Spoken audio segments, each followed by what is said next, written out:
ये missing DI का 5 question का सेट है। 2 क्वेश्चन मैं बताऊंगा, बाकी 3 क्वेश्चन आपको खुद से करके कमेंट बॉक्स में आंसर देना है। क्या है इस डीआई में, यहां पर ईयर दिए गए हैं, नंबर ऑफ वोट्स दिए गए हैं, वैलिड वोट का परसेंटेज और मेल और फीमेल का रेशियो दिया गया है वैलिड वोट में। क्वेश्चन ये है, in 2021 the difference between number of valid vote polled by male and female was 300, then the number of votes polled in 2021 was. पुरुषों और महिलाओं द्वारा डाले गए वैध मतों की संख्या का अंतर 300 और डाले गए मतों की संख्या टोटल कितनी थी। तो 2021 की अगर हम बात करें तो मेल और फीमेल का रेशियो दिया गया है 7:5। यहां पर डिफरेंस कितना है, 2 यूनिट का। 2 यूनिट की वैल्यू हो गई 300। टोटल कितने हो गए, 12 यूनिट। ये 150 टाइम है, इसको कर दिया, ये हो गया आपका 1800। टोटल जो वोट्स हो गए वो हो गए 1800। अब आपसे कहा जा रहा है 2021 में डाले गए मतों की कुल संख्या कितनी है। तो ये 60% हमारा वैलिड वोट है। ये वैलिड वोट 60% की वैल्यू 1800।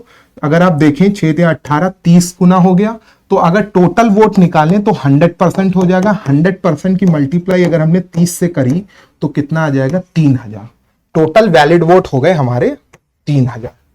इसी पैटर्न पर आधारित एक क्वेश्चन ये भी है। इसमें क्या दिया गया है, 2018 में डाले गए मतों की संख्या वैध मतों की संख्या का अनुपात 5:4 था। 2018 में महिलाओं द्वारा डाले गए वैध मतों की संख्या उसी वर्ष डाले गए मतों की संख्या से कितने प्रतिशत कम है। तो 2018 देखेंगे, 2018 में वोट, टोटल वोट और वैलिड वोट का रेशियो दिया गया है 5:4। 2018 में डाले गए वैध मतों की संख्या, तो यहां पर देखिए 5:4 है, इसको मैंने क्या कर दिया, 500 और 400 कर दिया। अब जो 400 किया है ये टोटल वैलिड वोट है। वैलिड वोट का जो रेशियो दिया गया है मेल और फीमेल का वो 5:3 है। तो यहां पर हमने फीमेल्स निकालनी, कितनी हो गई 8 5 80 और ये हो गया 150। टोटल महिलाएं हैं यहां पर 150।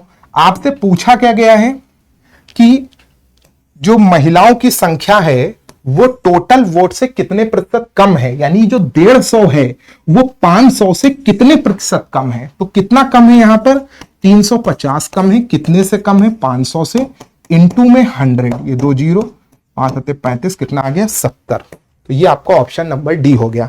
इसी पैटर्न पर आधारित एक क्वेश्चन ये है 3rd नंबर, ये 2nd नंबर और ये 1st नंबर। इन तीनों क्वेश्चन का आंसर आपको कमेंट बॉक्स में करना है। Thank you, have a nice day.